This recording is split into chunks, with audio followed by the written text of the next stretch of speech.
Okay, there we go. So yeah, so this webinar on champagne, we're going to be looking at lots of different areas to do with champagne.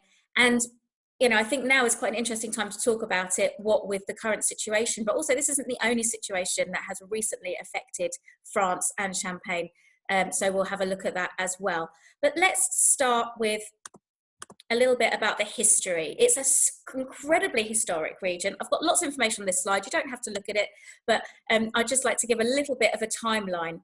So vine cultivation was happening in the 3rd to 5th century. You know, the wine back then, whether it was even for wine, growing those vines, we don't know. But that's the earliest that we know about actual cultivation of the vines in this part of the world.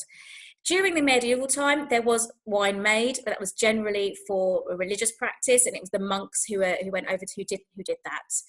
Then it's really been a region that's been blighted with all sorts of things, wars, famine, disease, and so there was a period of time that was very, very dark. There'd be the odd patch where it was a little bit calmer and things could happen, but generally from 1882 up until the 15th century, there was all sorts of problems. However, from the 15th century, it became a very, very important place, and it was where a lot of kings were coronated. That's where they had their coronations, and that would happen in the, you can see on this slide, we've got the background there of the cathedral in Reims. And so it was an important place. It was a lot of celebration and a lot of drinking, and they would be drinking the local wine. Now, the wine of Champagne has changed a lot. It was not always a sparkling wine. So I'm going to talk about that now, because from the 17th to the 18th century, it became a more distinct wine. It was actually kind of in competition with the wines of Burgundy.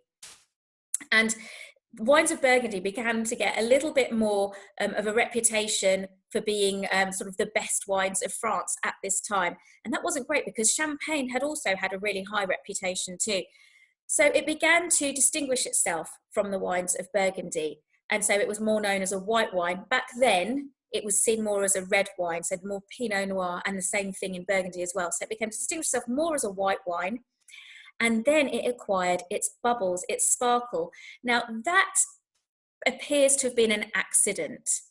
Because we're in a cool climate, it was really quite cool there, and these wines were made. So the wines were made, but the fermentation would stop because it was so cold, because it couldn't temperature control then. If you go to a winery now, they can control the temperature during fermentation. Back then, they couldn't do that. So when it got cold and the fermentation hadn't finished, then the yeast wasn't doing anything. So then they'd bottle, well, they won't bottle the wines, because actually then they didn't bottle them then, but they would then be released over, and then for drinking. And then in the, when it came into the warm weather, the yeast would start to produce. In fact, it would have had to be in bottle. So it would be later on in bottle. And so then you've got the bubbles. So it was a bit of an accident. It was basically the yeast started to do a re-fermentation. And so there we got the bubbles. And that was a great thing. People loved it. Although it was slightly dangerous, because at that time, the bottles weren't made for sparkling wine. Sorry, that's why I was getting confused. The bottles weren't made for sparkling wine. And with sparkling wine, we have pressure. So that could be very, very dangerous. So we've got this incredible sparkling wine, a little bit difficult to control, but then we get phylloxera. So in 1890 is when it actually hit Champagne. It arrived in Europe a bit earlier than then.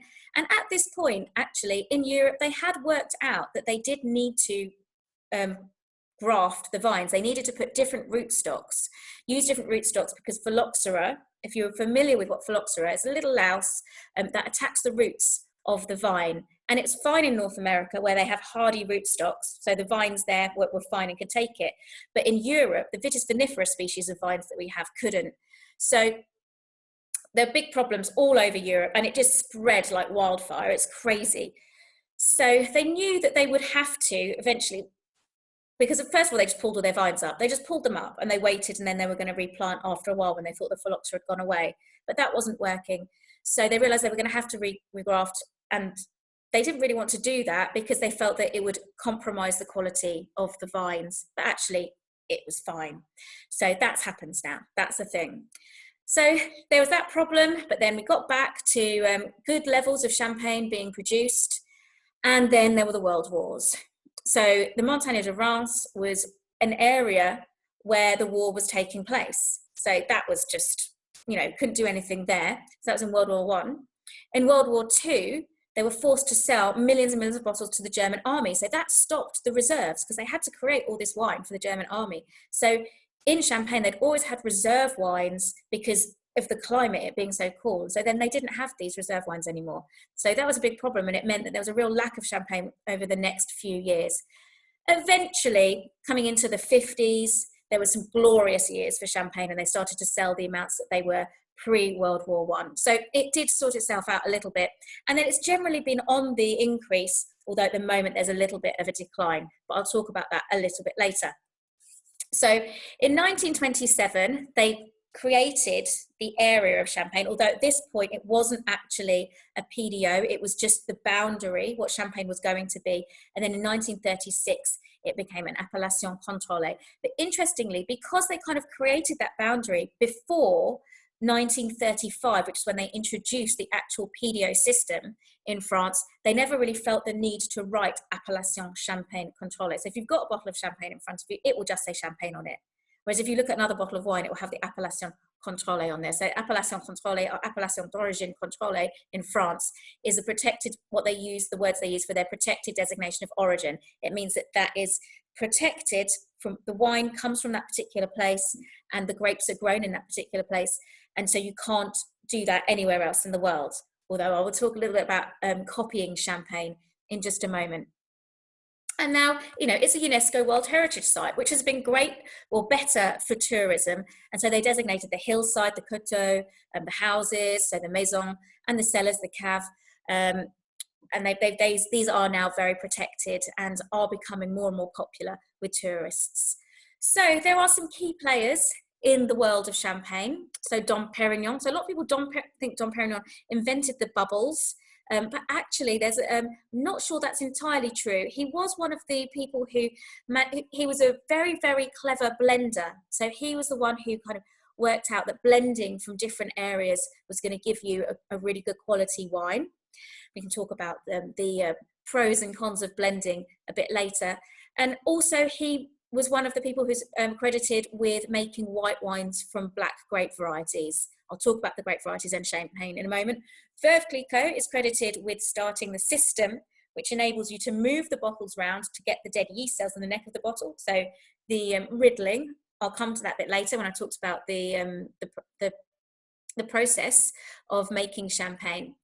Excuse me. Christopher Merritt is an Englishman, and he actually worked out how you do he basically invented the traditional method, which I'll talk about in a bit.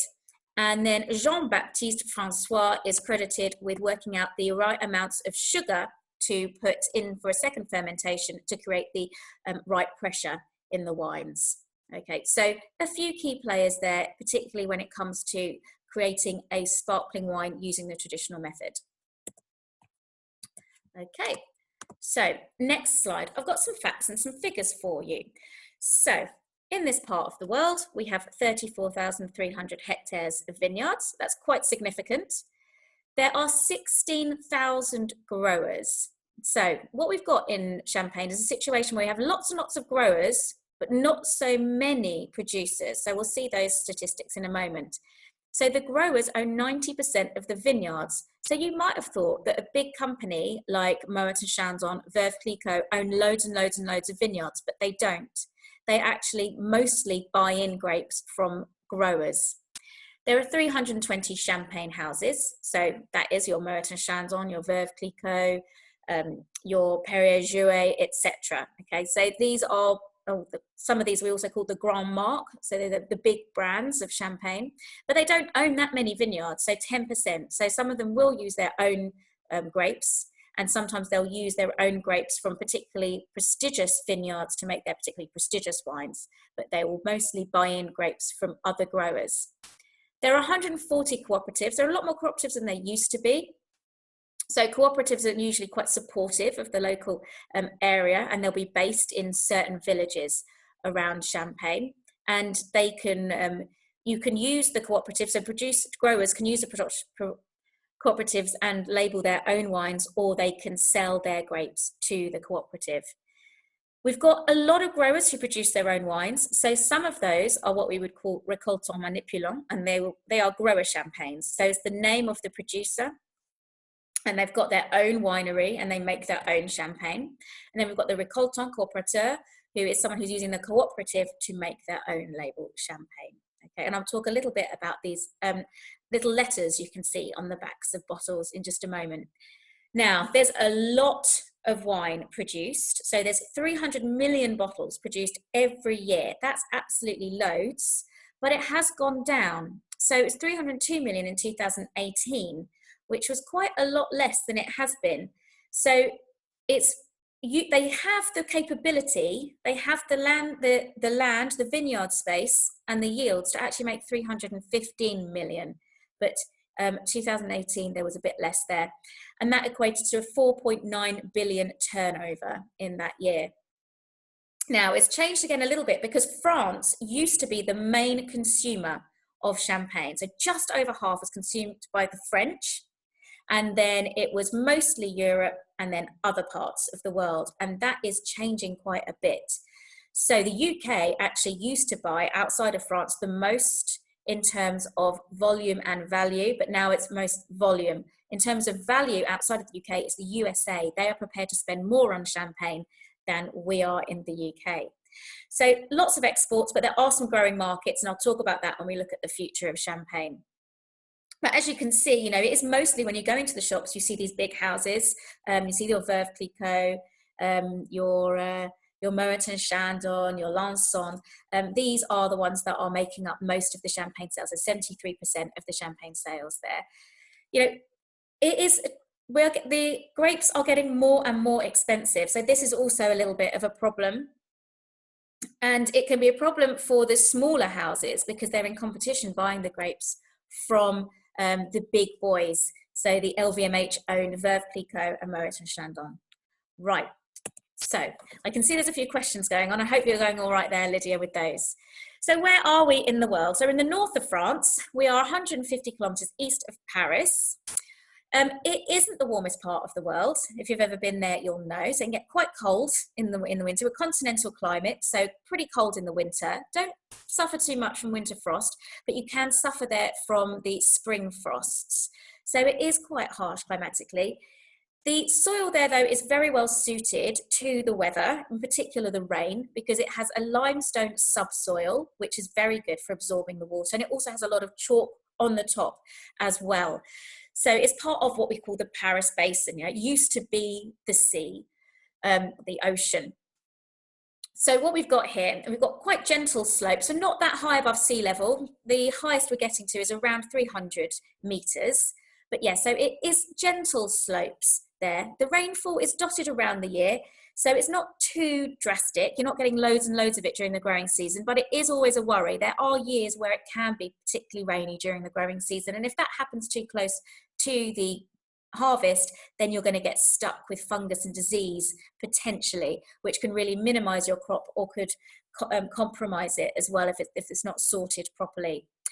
It's not a warm place. The average annual temperature is 11 degrees. So you can kind of get an idea that it's not particularly warm, but we don't need it to be particularly warm because we're not looking for really, really great ripe grapes here.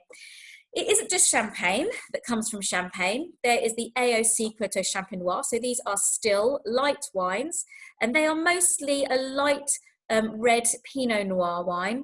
And but it can be white wines as well there too. And the Rosé de Rissé, a very, very small appellation in the Côte des Bar as well, where they make rosé wines from Pinot Noir. But I mean, to be honest, really, we're going to be talking about the sparkling stuff for this. So we've got the area, and actually, let me go back, because actually I could have pointed out this a bit better. We've got these particular sub-regions. So we've got the Montagne de Reims. So the Montagne de Reims, you can see, is a little kind of amphitheatre curving around there. And we've got, so sort of a bit north-facing, which is interesting, because actually there's quite a few Grand Cru vineyards in the Montagne de Reims. It's east-facing as well, and some south-facing. And it's got mostly Pinot Noir being grown there, but there's actually some really exceptional Chardonnay vineyards too. Then if we go a little bit further south and along, we've got the Vallée de la Marne. Now, the Vallée de la Marne is lower down. It's a valley. Now, because it's lower down in a valley, it's somewhere that's a bit more susceptible to spring frosts. So you need to grow a grape variety there that is going to start growing a little bit. The shoots are going to start, it's going to start a little bit later. So Meunier is grown there, and I'll talk about these different grape varieties in a minute. If we go a little bit further down to the Côte des Blancs, actually this is one of the more mountainous areas, the Côte des Blancs. Even though the Montagne de Reims, it's called a mountain, it's actually a plateau. So further down we've got the Côte des Blancs, and the Côte des Blancs, well, if you know what blanc means in French, you'll know it means white, and we've got our Chardonnay being grown there, and also in the Côte des Cézannes. And then further south in the Côte des Bars, in fact, we're closer to Chablis here than we are to Épernay, in the north here, is mostly Pinot Noir, but you know, lots of stuff going on anyway. So that's a little bit of an overview of those regions. Now, all of those regions are made up of villages. So there's 319 what we call cru villages. If it's a cru village, that means it's allowed to grow grapes for the production of champagne wines.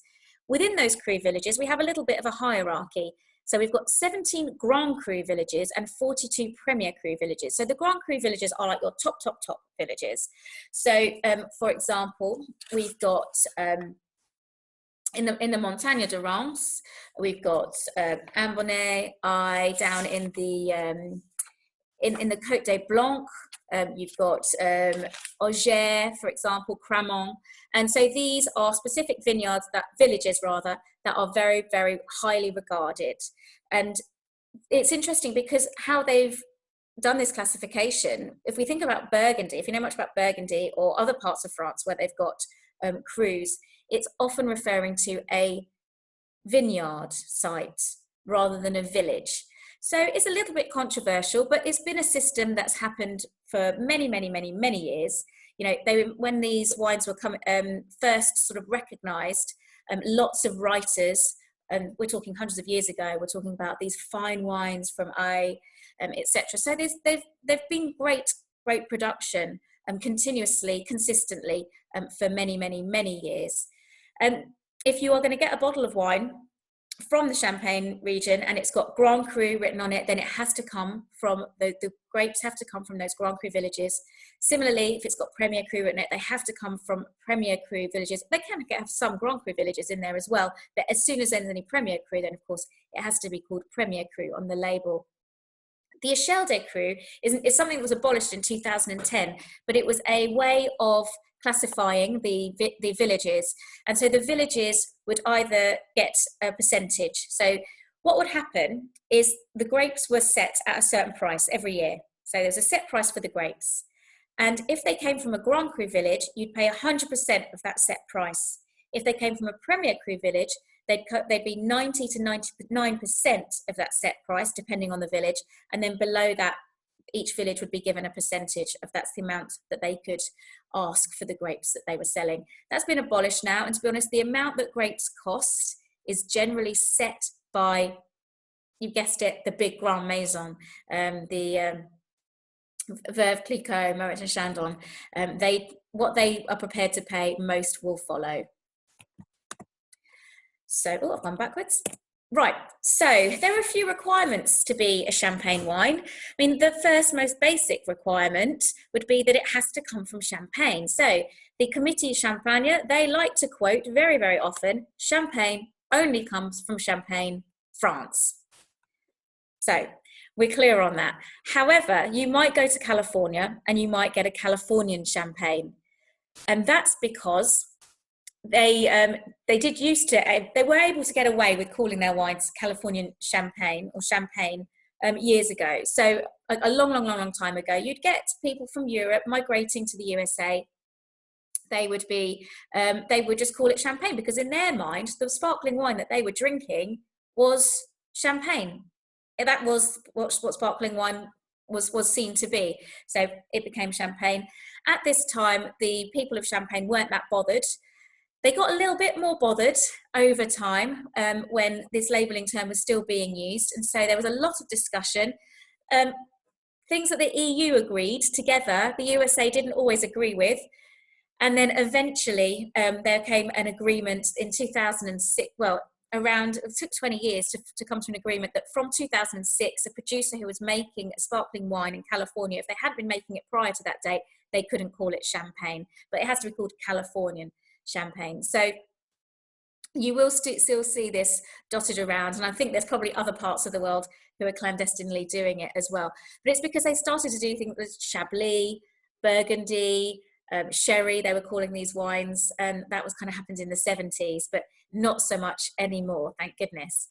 So that's one of the requirements. You'd hope that it actually does come from Champagne. Lawyers working around the clock to make sure that nothing is called Champagne. You can't even get perfumes called Champagne. It's that protected a name.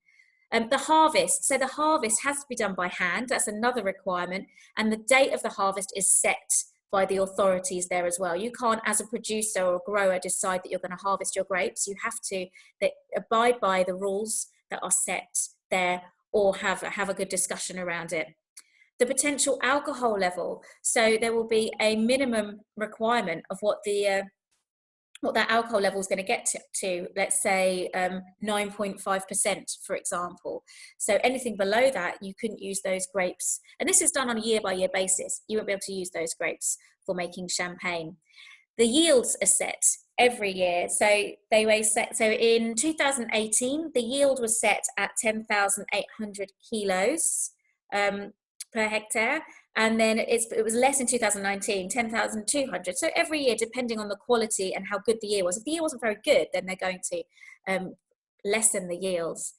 The traditional method is something that has to happen, and I'm going to talk through that method of production. It's a method of production that's not just used in Champagne. It's used for crémence, so the other sparkling wines that they make in France. It's used for cava, and then there are a lot of producers around the world using the traditional method as well. And then the amount of reserve wines is guided as well by the authorities. So that's wines that they keep back, that they don't use for that year from the grapes that they've grown in that year. And reserve wines are a very important part of Champagne production. They've also got training methods that they have to use. So there's 4 training methods. I've got the Cordon de Roya just down here, but there's the Taille Chablis, Vallée de la Marne, and the Guillot are also other methods that they use. Okay. Another rule are the grape varieties. So there are 7 permitted grape varieties for Champagne. So 3 of them you've probably heard of, and 4 of them you may have heard some of them, but in different contexts to Champagne. So Petit Melier, Arbin, Pinot Blanc, Pinot Gris, they're hardly used at all. There are some producers who champion them, but it's not very many, especially if it only makes up 0.3% of production. The 3 main grape varieties, as you can see, are Chardonnay, Pinot Noir, and Meunier. I'll talk about a little bit what each one can bring to the blend, because Champagne is a region where they blend across a lot. So starting with Chardonnay, so Chardonnay 30%, only white grape variety of those 3 main grape varieties.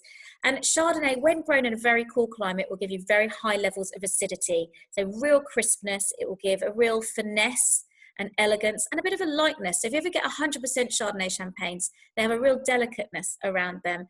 So so Chardonnay, as you can see, is grown mainly in the Côte de Blanc and the Côte de Sézanne. And bring sort of apple characteristics to the wines, of green fruit and citrus fruit. So that's kind of its blending components there, but it can start to bud a little bit earlier. So you need to make sure it's planted in places where it's not going to be affected by the spring frosts, like with Pinot Noir. So Pinot Noir, a black grape variety. So this black grape variety, it has very thin skins. So we're not looking to make wines with any real tannins. So we make a lot of champagne is white. 85% of it is brut non-vintage white champagne. So that's so Pinot Noir and Meunier are both used mainly to make white wines, although if you're making a rosé, there will be some red wine made with Pinot Noir often. Pinot Noir gives a lot of structure to the wine, a lot of backbone, and it also adds sort of red fruit and potentially a little bit of stone fruit to the blend as well. And then Meunier called so because Meunier is the word for miller in French, and underneath the leaves of Meunier is a sort of white, downy, powdery substance. So it makes people think of flour. So that's why it's named Meunier. And Meunier is very fruity. So I've pointed out that Meunier is mainly grown in the Vallée de la Marne. It's a very fruity grape variety, and it's better in its youth. So it adds a nice vibrancy and fruit to the blend, but it's mostly used in non-vintage champagnes. It's very rare you see Meunier in vintage champagnes. So that's a little bit about each of those grape varieties. So pressing. Pressing is very, very important, and there are very strict rules around the pressing. So what we call a press load is a mark, so 4,000 kilograms of grapes. And the presses are designed to take amounts of grapes in quantities of that. So you'll have presses that will take 4,000, 8,000, 12,000, etc. So each of these presses are designed to take however many marks of champagne. And you may have heard of the word marque de champagne. A marque de champagne is what they do with the grapes afterwards. They make like a grappa. So they are used for distillation, and they make this spirit with it. So that's what marque de champagne is. So if you've ever been disappointed when you've had a truffle and it's called marque de champagne, and you think, oh, it's going to taste of champagne, and you just get a load of spirit bursting in your mouth, that's why. So when you press these grapes, you're doing so very, very gently and very carefully. It's because these grapes, the bunches are hand harvested. And one of the reasons that they're hand harvested was to protect the grapes themselves, but also the stems for these, you're pressing with the stems. So you're not taking the grapes off the stems, you're pressing, and you're putting the whole bunches into the press. And those stems allow for a real passage for the wine to go down really gently and not have too much skin contact. We don't want skin contact. When making traditional method sparkling wines, we don't want stuff from the skin, the phenolics, to get into the grape juice, because that actually doesn't work very well when we do a second fermentation, which I'm going to talk about in a bit.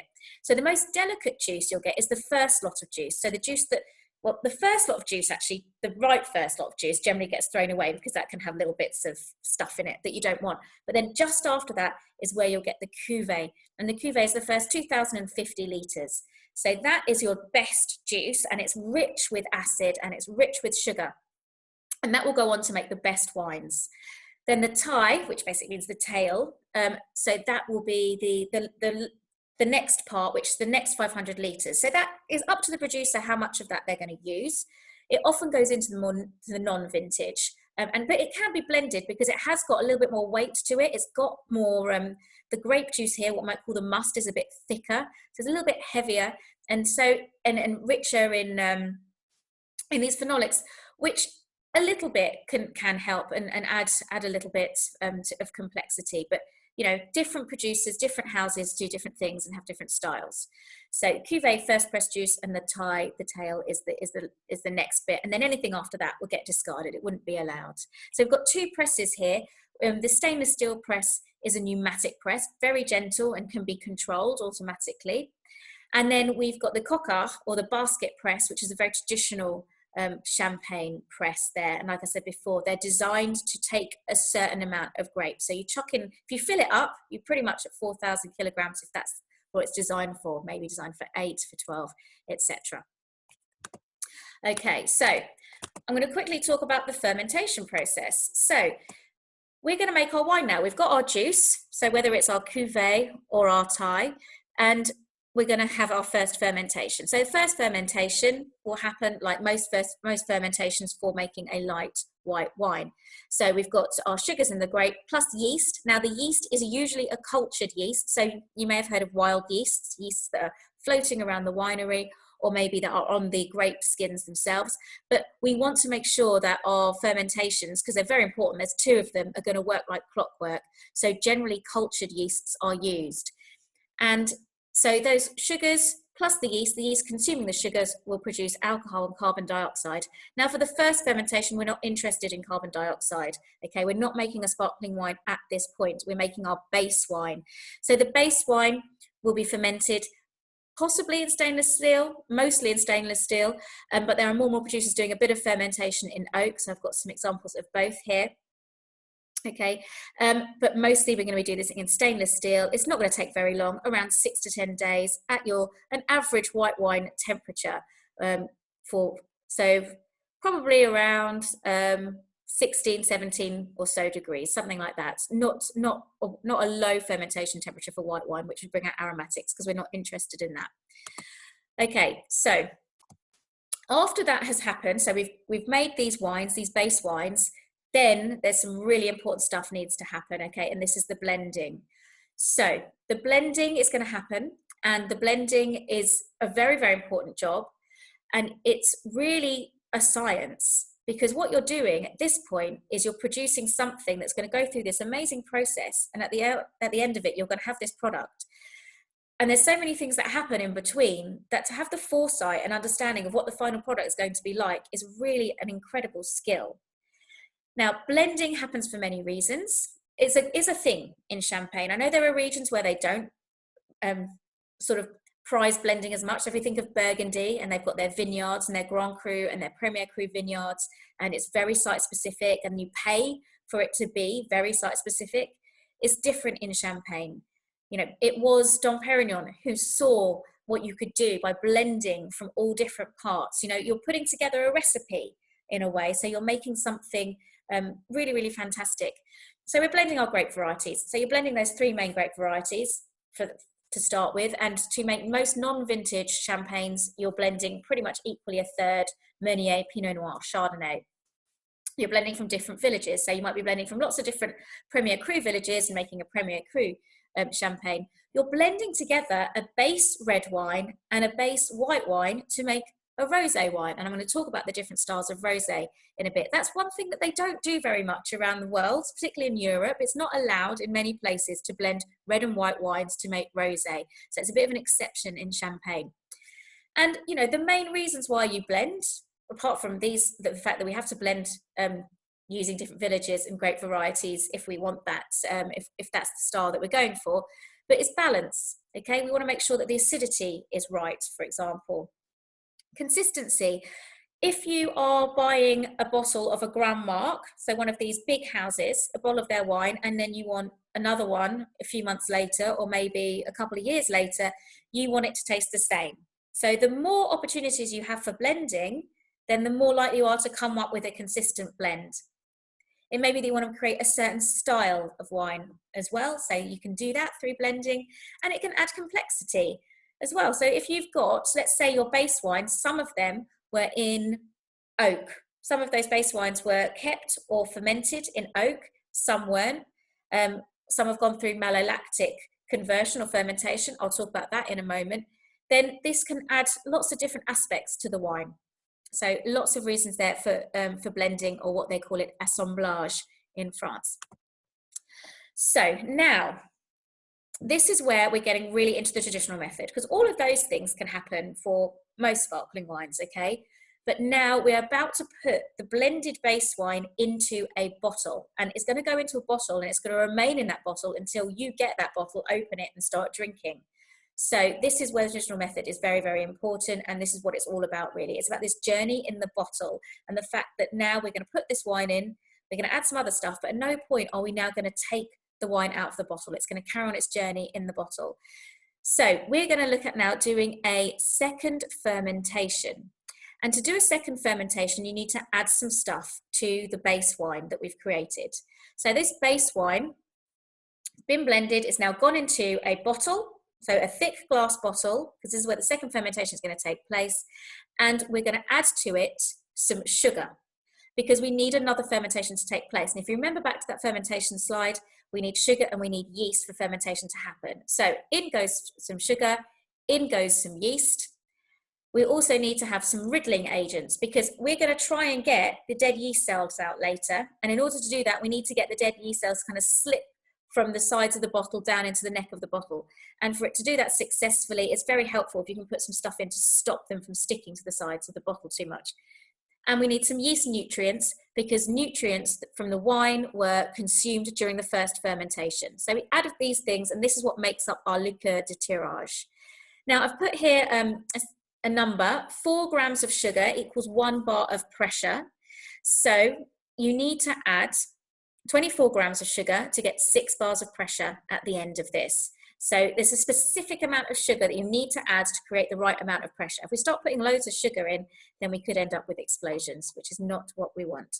The sugar can come from anywhere. So the sugar can be local beets, sugar beets, or it can be cane sugar from the Caribbean. It can come from absolutely anywhere. Okay, so now we're going to have our second fermentation. So liqueur de tirage entered, the bottle is now sealed. It's sealed with a crown cap. I don't know if you can see that. And usually with that crown cap as well is something we call a bidule. It's a little plastic insert, and that's going to help collect the dead yeast cells. So this is a bit of a longer fermentation. This is going to take 3 to 6 weeks. They tend to use the same yeast for this fermentation as they used for the first fermentation. So again, a cultured yeast.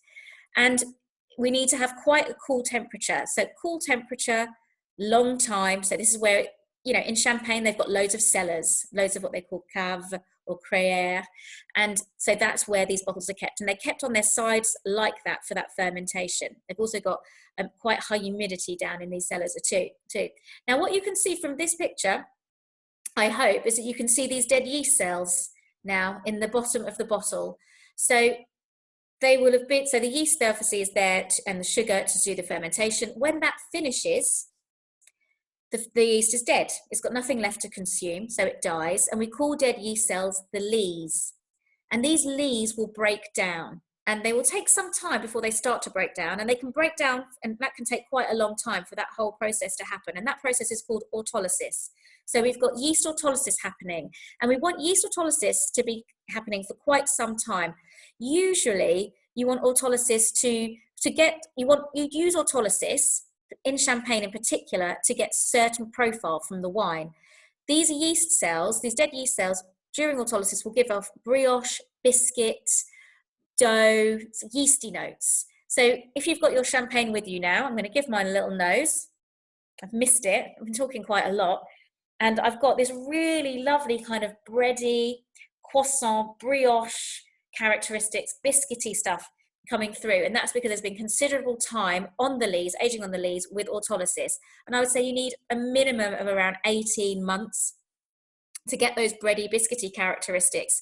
So generally in champagne, and I'll talk about the requirements for aging on the lees, they do quite a long time. So that's why you should be getting those bready autolytic notes. So that's our second fermentation, and straight away following our second fermentation, the autolysis. Now, we get to a point now where the wine is ready, the autolysis has happened, picked up those lovely notes, and now we need to aim to get that yeast that was settling there in the bottle out of the bottle. So here we've got the remuage or the riddling. So what we're doing here is we've got these pupitres on the left-hand side, on my left-hand side, so these A-frames, and you've got the bottles in there, and you can get riddlers or remueurs going around the cellars of champagne, twisting tens of thousands of these bottles every day. Quite a laborious task, but it's not something that they do as much as they used to. Obviously, before, what we've got here is the gyro pallet with those 2 cages. Before that was invented, they would have to do it this way. I mean, they did actually have a machine that predates the gyro pallet called the Pupimatic, but that didn't last very long. But anyway, these A-frames or these pupitres, so twist them, and eventually you'll get them from being horizontal to kind of upside down, and then generally pushing all of those dead yeast cells into just the neck of the bottle. Now, you cannot just pick up a bottle after the autolysis and go, right, there we go, upside down, it's going to be fine now. That wouldn't happen. All those yeast cells would hang around, they would suspend, the particles would suspend, and you'd never get it clear. And the whole point of champagne, isn't it? It's to be a star bright, clear, beautiful wine. So no debris, thank you very much, floating around in my champagne. So that's one way of doing it. Then we've got the gyro pallets, and these gyro pallets can fit 500 bottles, around 500 bottles in them each. And this is a lot quicker, because to manually riddle, okay, to turn the bottles, that can take weeks. But to use a gyro pallet, that will take days. So every few hours, it will turn a little bit, and it will make sure that eventually, again, you've got those bottles upside down with all of the yeast cells in the neck of the bottle and a nice clear liquid. Now, there's no quality difference, okay? It doesn't matter how you get there, whether you do manual riddling or whether you do use the gyro pallets. That's, you know, the reason for using the A-frames or the pupitres for a producer would be because maybe they're experimenting, because it is more labor intensive, so therefore a bit more prestigious, so they'll do it for their very, very, very top wines, or potentially they're a very, very small producer, so they have no need to try and to do 1,000 bottles at a time, and so there's no need to invest in gyro pallets. So, you know, those are your reasons, but no quality difference there. But you can see that gyro pallets are going to be more popular because they're quicker, cheaper, fast. You know, it's a bit of a no-brainer, as there's no quality difference. Okay. So once that has happened, we've got our yeast. So you can see here, we've got our yeast in the neck of the bottle. Now what you're seeing here is actually slightly semi-frozen yeast cells, the dead, well, I say yeast, it's the lees, it's the dead yeast cells.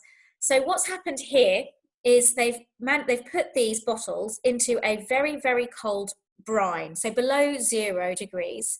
And what that brine has done is it's semi-frozen the yeast cells. It's also cold, so it's meant that the rest of the liquid in the bottle is really quite cold.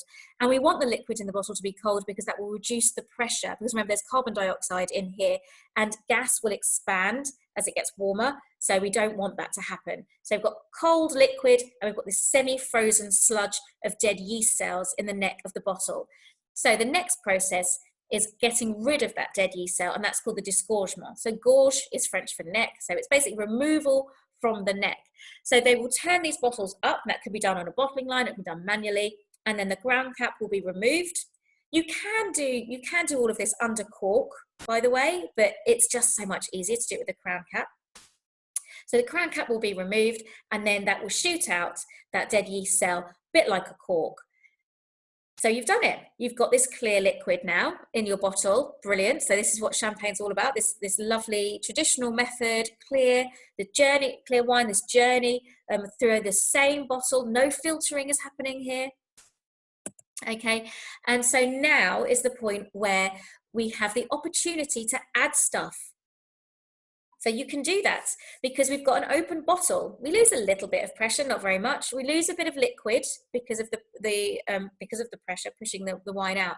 So at this point, we definitely need to top up. So the minimum requirement here is to put in some wine. So what we have here is what we call the liqueur d'expédition. So it's the mixture of stuff that you put into the bottle before it goes on its merry way out into the universe. So it's little mini expedition, if you like. So this comprises of the dosage. So the dosage is the amount of sugar that can be added, because sugar is very, very commonly added to champagne. And there's a reason for that. You might be thinking, well, my champagne isn't sweet. It might be sweet. There are some sweet champagnes out there, but no, it's not there to sweeten the wine. So you'll add your top up with wine. So at the very, very least, what you'll do is you'll top up with maybe the same wine. Done. Okay, so that's not doing much else to it. But it is an opportunity to add sugar to balance. Remember, we are in the north of France, cool climate, high levels of acidity. When these grapes are picked, they are picked when they've got lowish levels of sugar, okay, because we're going through a second fermentation, which increases the amount of alcohol, and they've got very high levels of acidity. So we add sugar to balance, and you'll find that most brut, so brut is a maximum of 12 grams a litre of sugar, and most brut champagnes will have around 8 to 9 grams a litre of sugar. So that's added. It's stirred around, first of all. It's made into a liquid before you pour it in. Indeed, it is part of the liqueur d'expédition. And then SO2, well, that's a choice, but it does help to stop oxidation. Okay, so that can be added as well to the liqueur d'expédition. Doesn't have to be, but it can be. So there are other things that have been used traditionally in the liqueur d'expédition. Brandy, so cognac has been used, and that can really round the flavours and aromas. That's quite an interesting thing to do. I don't know how permitted that is at the moment. Also, it doesn't have to be sugar that's added to make the balance out the acidity or to make the wine sweet. You can use rectified concentrated grape must. So there are some schools of thought around producers that prefer sugar and producers that prefer rectified concentrated grape must. It is also possible at this point to add some reserve wines to add complexity a little bit, just a little bit, because you could have done that in your blend when making a non-vintage style. And also you could add a bit of a bit of red wine to make a rosé. So if you've got a very, very vibrant coloured rosé champagne, sometimes that can be from adding a bit of red wine for the liqueur d'expédition. So I can see lots of questions have come up there. So I'll see if there's anything I need to answer a bit later. Now, sealing of the bottle. So we don't want there to be air in the bottle. We don't want oxygen at all, okay? So what will happen here, so if SO2 hasn't been added, it might be that you do a bit of jetting. So jetting is a really interesting thing where you basically shoot very fast some wine into the bottle, very, very fast. And what that does is that will make it'll fizz up. So the wine hitting the wine in the bottle will make it fizz, and that fizz will push out air from the top of the bottle, and then it will be sealed with a very thick cork. So here we go. I mean, you've seen these before. It kind of looks a bit like a mushroom, and that cork is going to stop it's going to really prevent the CO2 from escaping from the bottle there. And then you've got your cage as well to help it not pop out because of the pressure. The bottles of champagne are now around 835 grams in weight. They've reduced them considerably from 900 grams because there's and I'll talk about this as well, there's a lot of work towards sustainability and carbon footprint with regards to climate change as well. And in fact, I'm going to talk about climate change and sustainability a bit later. But yeah, it's very important because these bottles are very heavy and it's not good for the environment. So there is work to make them lighter. Okay, so that is the traditional method. So I'll just a little recap of the traditional method. Okay, we have a second fermentation that happens in the bottle, and that fermentation is started off by adding the liqueur de tirage. So that second fermentation, that will take place, it will take quite a few weeks to happen, and it will happen in those cooler cellars. And then what we want after the second fermentation, when the yeast has died, is for autolysis to happen to give us those characteristics that we associate with champagne, the bready, biscuity notes, etc. So that will happen for quite a while. Then after that, we need to then riddle. So get those bottles so that they are upside down. So we get all the yeast in the neck of the bottle there. And once the riddling has been done, or the remoage has been done, then you do the disgorgement, which is getting that, basically opening the bottle and releasing that plug of yeast. After the disgorgement is where you add the liqueur d'expédition, which could include the dosage, so adding of sugar.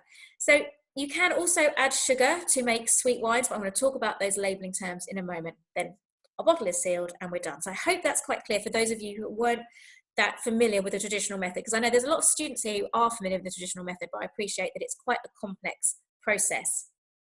So now we're going to think about the styles of champagne out there. So starting with the non-vintage. So this makes up a huge amount of the wines out there, okay? Most are non-vintage. And the wine will be made up with a blend of the base wines, so wines made up from other years. So we can go back 3 years, you know, that's sort of quite standard. Or it can be, and more, there are some producers who go back a lot longer and really focus on these reserve wines, we call them reserve wines as well, to make something very, very complex. So Charles Heidsieck, for example, goes back to 10, 11 years with those wines. And you can have these wines that have been kept in oak or stainless steel. And if it's kept in oak, you're looking at a more oxidative style of wine. But there are producers as well who are more reductive in their style, so more about fruit-forward wines, less rather than the kind of slightly oxidative honey, slightly nutty notes you can get. So for example, oxidative styles would be typically producers like Krug or Bollinger, who use quite a bit of oak.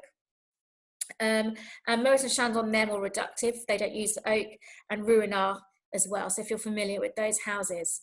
Now, the minimum requirement for lees aging is 12 months, but the minimum requirement of aging overall is 15 months. Most producers will do longer than that. Okay, so, and you know, I've had non-vintage champagnes which have spent 10 years on the lees. Okay, so it's really from producer to producer. But your non-vintage style will it will be if you want a cheap champagne, I don't suggest you go out and buy cheap champagne, to be honest. But if you do want a cheap champagne, it will be a non-vintage. You don't get particularly cheap vintage champagnes unless someone's trying to get rid of them for some reason. Okay, so that's your non-vintage. Vintage, so vintage will have the year on the bottle. So non-vintage won't say non-vintage on the bottle. It will just have no year written on there. But you can see from this picture here, 2008, a wonderful vintage year. And the grapes have to be harvested in that year, and the wines have to be made 100% from grapes from that year. So there's a 36 months minimum aging from the point of adding the liqueur de tirage, okay, to the point of the dosage. So it doesn't say on the lees, but that's the minimum requirement. And again, most producers are going to do far longer than that. So vintages, a producer can make a vintage champagne in any year. There isn't rules. There's not like a declared year. So they say, right, 2008 is a vintage year, but that means 2007 isn't, etc. You can make a vintage in any year. And if you saw, you know, it's a large area, Champagne, you know, it's 150 kilometers from top to bottom. It's really large. And so you're going to get varied pockets, and you've got different grape varieties growing in different places. So what might be a particularly bad year in one part of Champagne might actually be really quite a good year in another part. So do bear that in mind. But there are years that are standout years where everyone's like, yeah, this is a really good year. And a good year in Champagne means you've got healthy grapes, and you get healthy grapes from nice weather in the growing season. If you've got loads of rain just before the growing season, you can forget about it, because you're going to get fungus and disease, botrytis, but not nice noble rock botrytis, horrible grey rock botrytis. And you have to get rid of those grapes. So it's nice weather. So we've got 2008 was a particularly good vintage. 2012 was a really good vintage as well. Before that, 2006, then 2002 before that. So they're notable recent vintages, and you should expect some really top quality. Now, vintage champagne, the way it differs in another way to non-vintage is that it's ageable, okay? It's got longevity. You can keep vintage champagnes for a long time. You don't have to. They can drink very nicely on release, but you can generally keep them. And I'll talk a little bit about styles that you can keep and not so much in a moment. So you can keep these styles, and they will age, and they will get those tertiary notes. So that's a bit of bottle aging there with honey, mushroom, nuttiness, dried fruit. So that's why sometimes you see really old vintage champagnes, but just bear in mind, the older they are, the more they do lose their effervescence. The CO2 will escape a little bit. So you leave them too old, too long, and they can be a little bit flat. So non-vintage, a lot of those are designed to be drunk on release. So just to make you clear about that. Right, so rosé style. So there's many ways of making rosé. So rosé d'assemblage. So rosé d'assemblage is what they do at Moët & Chandon. They blend their red and their white wines together. You don't need to add much red wine. It's difficult to make red wine in Champagne, and because of that, that's why rosé champagnes tend to be a little bit more expensive. So I don't know if you've noticed, if you've got the non-vintage standard white champagne, the non-vintage rosé, the rosé is always more expensive, but that's because it's more difficult to make a red wine in Champagne, because we need to have tannins that are a little bit riper, a bit more ripeness from those black grapes. So it is more difficult, so hence it's a bit more expensive. And because it is more difficult, they tend to only used to be, now they're not, but rosés tend to used to only be made in vintage years where they had better weather. Rosé, the category of rosé has completely grown. Moët & Chandon, they've gone from 2% 20 years ago up to 20% now. It's a really big market, and I think that's across the board with wine, isn't it? Bollinger didn't want to make a rosé. They didn't make a rosé until 2008, so that's quite a recent rosé. Whereas in 1998 was when they were doing it with Moët & Chandon. So it's a more recent increase, quite for the big brands in particular. So rosé d'assemblage is when you blend together the red and white, and rosé de saignée is when you press the black grapes and you get a red wine that way, okay? And then you get the red wine from pressing the black grapes, and then that wine will just go through the fermentation and the autolysis, and those tend to be a bit lighter in color, because actually over time, with autolysis and time, that will take out the colour a little bit. As I mentioned before, adding some red wine at dosage, so that will give you a more vibrant colour at the end. So doesn't happen very much. It's mostly rosé d'assemblage followed by rosé de saignée. So that's a little bit about rosé and the fact that it's getting particularly popular at the moment. Okay, so prestige cuvée. So we've got Dom Pérignon is the prestige cuvée from Moët & Chandon. So these are the top wines. These are aspirational wines. We talk about ladder branding at WSET, and we talk about when you've got a house and they've got a portfolio of wines. It doesn't have to be sparkling wine. It can be all over the place, but they tend to be quite firm in sparkling wine. You've got your entry level. So most of the time that would be a non-vintage, so entry level non-vintage, followed by your vintage, so then a bit more expensive. Then a prestige cuvée. Now, prestige cuvée is usually a vintage, though it doesn't have to be. And so you probably have heard some of these names before. Dom Pérignon, La Grande Dame for Veuve Clicquot, Comte de Champagne for Taittinger, Cristal for Roederer, and Cristal was created for the Tsar of Russia. Vieille for Bollinger, and Cuvée Winston Churchill for Paul Roger. So if you've got deep pockets, wonderful wines, but very, very much special occasion wines, but these can really go the distance and last a long time. But that's what a prestige cuvée and pretty much most houses and growers will have their top champagne, their prestige cuvée. So let's talk about sweetness, because I talked about sugar being added for the dosage, but there are lots of different labeling terms on champagnes, and we need to kind of understand what they are so we know what to expect on the palate sometimes. So Brut is what most champagnes are, but I'm seeing a move towards less dosage. It's not actually a significant move, but I think there's more exposure. And in the UK, we're quite experimental with our wines. We like to try new things all the time. So in the UK, we see a lot more of these labeling terms and these different styles than you might do in other parts around the world. But Brut Nature, or zero dosage, refers to no addition of sugar. You can have up to 3 grams a litre of residual sugar, so it's already there in the wine, but no added sugar. These can be quite tart, so often they spend a long time on the lees, and that amount of time on the lees can soften the acidity. Okay, so it tends to go hand in hand, these Brut Nature, zero dosage, or extra Brut, they go hand in hand with more lees aging. Extra Brut is just a small addition of sugar. And then Brut, as I said, it's up to 12 grams a litre. Demi-sec is anywhere between 32 and 50 grams a litre. So that's really, in effect, quite a sweet champagne, considering we're mostly used to the dry styles. So there's not a huge amount of demi-sec is produced, but there's a very big growing market for it, interestingly enough, in Africa. So they do like the demi-secs there. But I find a nice demi-sec is something that to drink with a dessert, if the dessert isn't too sweet. And it's also becoming more fashionable with millennials, or I don't know, maybe the younger generations who are more accustomed to sweet styles of alcohol. So there's been some really interesting advertising campaigns and promotional marketing stuff around these styles of wines. So other labeling terms, Blanc de Blanc. So Blanc de Blanc means white from white. So that's a white wine from white grapes. So here we go. This is the photo from Le Menil, a wonderful cooperative in the Côte de Blanc. So they just deal with Chardonnay here. So their wines are Blanc de Blanc because it's white. It's a white wine made from Chardonnay. So white wine made from white grape varieties. Blanc de Noir is a white wine made from black grape varieties. So your Pinot Noir or your Meunier. And then you've got these other terms. So if you've got a bottle of champagne now, I'd like you to actually take it and have a look and see if you can detect these little letters. So on mine, because it is a maison, it's a house, okay, it is an NM. So I've got négociant manipulant, and it's tiny, tiny, tiny. Mine is just,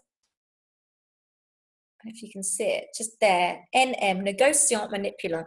So most of your champagnes are going to have NM, négociant manipulant, on them if you can find that writing. And that means that it's been made by a house, big house, okay? So you'll expect that on your Veuve Clicquot. Mine is Dutz, again, Ruinart, Gourmet, Charles Heidsieck, etc., because they buy in their grapes. Now, if they grow their own grapes, and it has to be at least 95%, then they are called a récoltant manipulant. So they're a grower producer. So you'll see RM on the bottle there. So there's less of that around. If they're a cooperative, CM, so these are Le Menil bottles, they would have CM written on them. And then there are some others. There's Récoltant Coopérateur, who is a producer who's making their wines, using their label, using the cooperative to do so. There's SR, which is, and I have to just consult my notes here because I can't remember everything, Société de Récoltants, so that's a group of growers. We've got ND, which is Négociant Distributeur, so a merchant who buys in unfinished champagne. And then MA, which is an own label thing. So if a supermarket buys in some unlabeled champagnes, they can put their own label on it and call that MA. So, but most of the time you're going to see NM on your bottles there. As you can see, it corresponds to the amount that's produced and by who. So, serving champagne, how do we do it? Well, really important in the first instance that it's chilled. So your champagne should be 8 to 10 degrees. If it's an older champagne, quite a complex champagne, it could be a little bit higher temperature, up to 12 degrees. But really, we want it pretty chilled as well for health and safety reasons, because this is a wine that's got lots of carbon dioxide. And so it could have a lot of pressure and we don't want to take anyone's eye out when we're opening it. So that's the temperature of our serving temperature. And one way to achieve that serving temperature quite easily is to use an ice bucket. So half ice, half water, put your bottle in there, leave it for 20 to 30 minutes, done. Okay, and that will keep it nice and cool as well while you're drinking it. Don't be careful it's not too cold, because that will take away the flavors and the aromas. So what do we use for stemware or glassware? Well, flutes are traditional. I love this shape. I think this is beautiful, not just aesthetically, but it really helps with tasting the wine, because I like that I've got this narrower rim at the top here, and I can treat it like a white wine. And if you go to Champagne, the Champenois are often using white wine glasses actually to drink their champagne from. So this is like a compromise between a white wine glass and a flute. The flutes are good, and taller glasses are good because you get the bubbles moving, and that can add complexity to your wine a little bit, and it also stops it going flat too quickly. I think mine has still got some bubbles there, even though I've left it on the table for quite some time. So that's what we're looking at. The coupes, I know they're pretty, you know, the Marie Antoinette part of her body are very pretty, those saucers, but you're going to lose the bubbles quite quickly unless you're drinking it really quickly. And also, I mean, I always spill my wine when I try and drink out of those. It might just be me, but you can't fill them very well. So opening your bottle of wine is very, very important. So here we go, I've got another bottle here. I'm not drinking this one, but what you need to do is you need to twist the bottle. Okay, so twist the bottle, angle it around 40 degrees, not the ceiling, not the glass, you know, no one you particularly like, and make sure that you've got your hand always, when you're opening your bottle, as soon as you start undoing the cage, okay, so that wire cage, as soon as you've taken off your foil and you start undoing the wire cage, then you really, really mustn't take your hand off the cage or off the cork, because that cage has been keeping the cork in there. And if you do that, then you have the potential, if you take your cage off, of the cork just popping out. So make sure you've got your hand or your thumb or whatever over the cage, over the cork, and you twist the bottle. All right, very, very important. So be careful, because I do hear horror stories about it going wrong. Now, do we decant champagne? I don't know really. I have heard that if you've got a very old champagne, that maybe you do. But to be honest, let's bear in mind that it is a sparkling wine. So you don't want to be leaving it in a decant. You don't want to open it in advance and leave it out for hours, do you? I suppose the older it is, the flatter it is, so it might be all right. But usually, I think you're all right just serving it from the bottle. Don't use a corkscrew. My last tip there for you. Okay, so just last couple of slides, and then I'll answer any questions that Lydia hasn't. I'm sure she's doing a fantastic job there. So we've got some trends in champagne. So less dosage is becoming a thing, not much of a thing to be honest, but it's a little bit on the up there. So 0.3% of champagnes now are produced with less than brut in terms of dosage. So our extra brut, our brut nature, zero dosage, etc. So that's on the increase a little bit, particularly in places like London and other cities in the UK, and probably cities like San Francisco and New York, etc. Rosé, as I've already mentioned, it is going really up and up in terms of the amount that's being produced there. As I said, Moet and Chandon have seen a real increase up to 20% from what they've been producing. Late release, recently disgorged. So this is again something for the connoisseur. There are some wines out there. So Bollinger do one, and this was actually invented in the 60s by Lily Bollinger, but it's been leading the way. And these are wines that spend a long time on the lees. And because of that, they don't develop so well with that length. They're better off being drunk very youthful. So what you want to do is you want to drink them very soon after they've been disgorged, because the longer you leave them, they kind of lose some of that character that they've kind of built up over that time on the lees. And so you've got your Bollinger RD, recently disgorged, and you've got Dom Perignon do one called P2.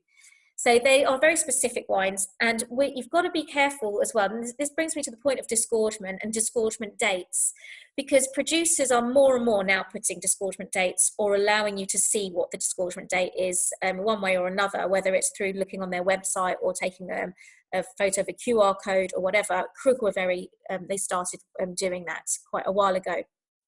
And the reason for that is if you've got a non-vintage champagne and you go and buy it, and I said earlier on that non-vintage champagnes are generally better drunk when they're young, you don't want to pick up something that's been on a shop shelf for months and months and months, potentially years, or you might have a stash and you want to know when it was actually disgorged, so you know when the best time is to drink it. So it's important to know that date, and there isn't enough transparency around that, but I think it's getting better over time. So recently disgorged wines are a specific kind of wine that are meant to be drunk quite young, soon after disgorgement. Grower champagnes. So grower champagnes, again, it's a difficult thing for growers because they don't have the marketing capability of the big houses. So on the global scale, there's more exposure to them and more understanding around what they do. But in terms of increase of growers, there aren't so many, but it is a really interesting category. And what a lot of growers are doing brings me on to the next trend, is actually using just single parcels of wines to make champagne. So they'll be using a single village potentially, or a single vineyard within a village. And so that's introducing the concept of terroir to champagne, which is something that hasn't really been at the forefront. It's been more about blending, as I've explained before. Sweet champagne. So I talked about the demi-sec. So the demi-sec having 32 to 50 grams a litre of sugar. And that has been something that has been very, very much marketed. You can see, look at these beautiful bottles here, these white bottles. So the Ice Imperial, for example, and this has been marketed in a very interesting way, having it over ice or adding cucumber or all sorts of things, probably strawberries, stuff like that. The kind of thing you drink maybe in a nightclub or around the pool in Miami. And so that's been a little bit of an increase in buying that, but it still makes up a very, very small part of the market share there. And champagne wants to be trendy. Okay, it is a very lovely wine. It's prestigious, but it really wants to appeal to everybody.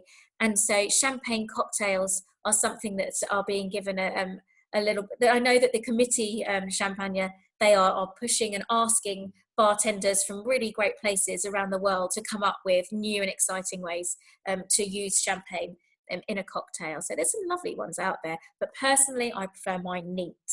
I don't know about you. So there's some of the trends. And then what does the future hold and all the challenges? So this is a little bit sad, this page, because market sales are in decline. However, the profit isn't. They're selling more of the higher level stuff in champagne. In France is where there's less being bought.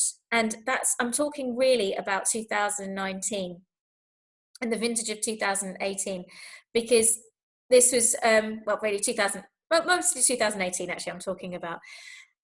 And I'll talk about why this is. And it's a lot to do with politics. And we think we're going to find politics and current situations are going to have a huge impact in some areas.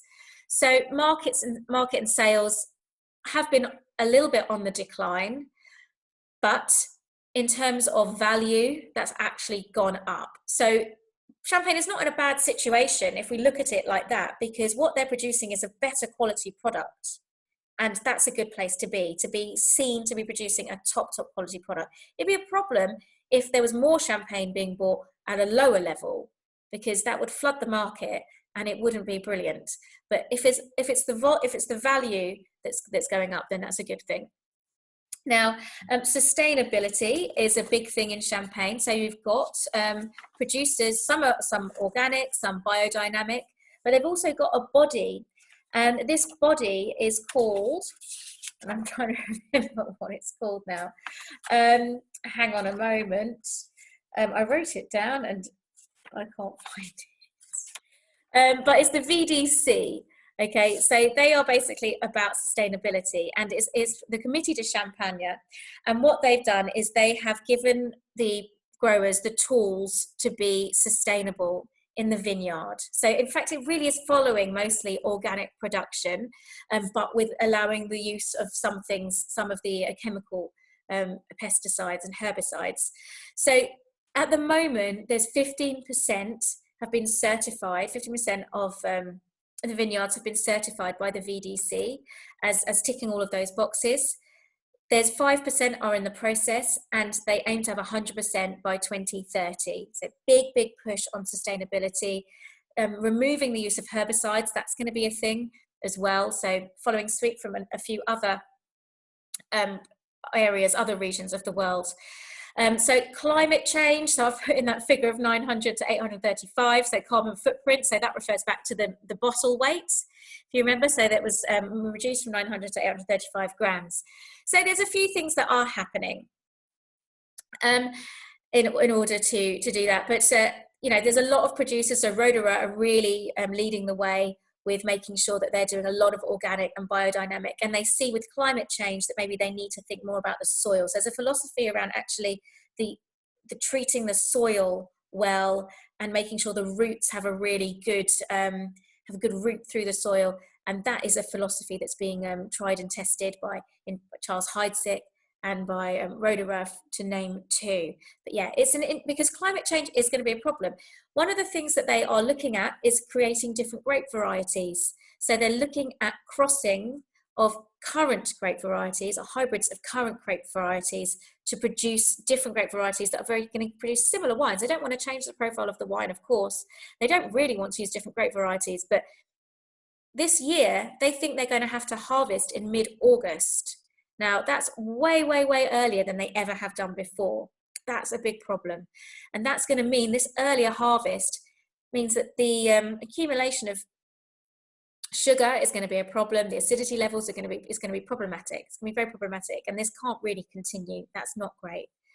So political issues and other, the gilets jaunes. So that's why France didn't buy as much wine in 2018, champagne rather, than they usually do. So if you remember, there's those protests, those demonstrations, and it's reflected. If there's bad, sad situations, difficult situations in France, then they don't go around buying champagne and celebrating. So that had a direct impact on the sales in France. And as France basically buys half of the production of champagne, just a 2% decrease is the equivalent of a small country not buying champagne. So it's a really big impact there. And Brexit, well, we'll see. Now, some producers think it's not going to be a problem because they've got a good route to market to the UK, but it could be problematic for smaller growers. So it remains to be seen what will happen with Brexit, but it's something that people are thinking about.